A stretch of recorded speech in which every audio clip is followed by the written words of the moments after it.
இன்னைக்கு நம்ம white rose இந்த மூவியோட ரிவ்யூவை பற்றி தான் பார்க்க போகிறோம். இந்த மூவியை டைரக்ட் பண்ணது டைரக்டர் ராஜசேகர்.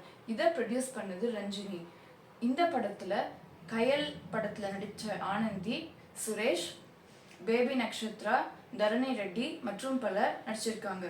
இது ஒரு சைக்கோ த்ரில்லர் மூவி. இந்த படத்தில் கயல் ஆனந்தி தன்னோட ஹஸ்பண்டு அப்புறம் ஒரு பொண்ணு இப்படி காதலிச்சு திருமணம் செஞ்சு ஒரு ஃபேமிலியாக இப்படி வாழ்ந்துட்டு வராங்க.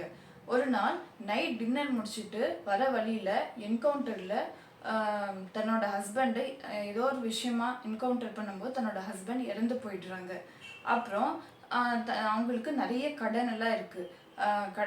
அந்த கடன் எல்லாம் இருக்கிறதுனால அந்த பொண்ணை வந்து கடன் எல்லா கடனும் செட்டில் பண்ணாதான் அந்த பொண்ணை வந்து திருப்பி உங்களுக்கு அனுப்புவோம் அப்படின்ட்டுலாம் அந்த ஆனந்திக்கு சொல்கிறாங்க.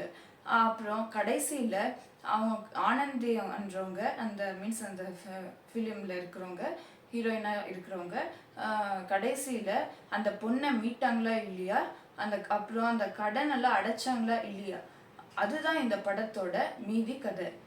ஒயிட் ரோஸ் இது ஒரு சிந்தித்து செயல்பட வேண்டிய ஒரு படம். தேங்க்யூ.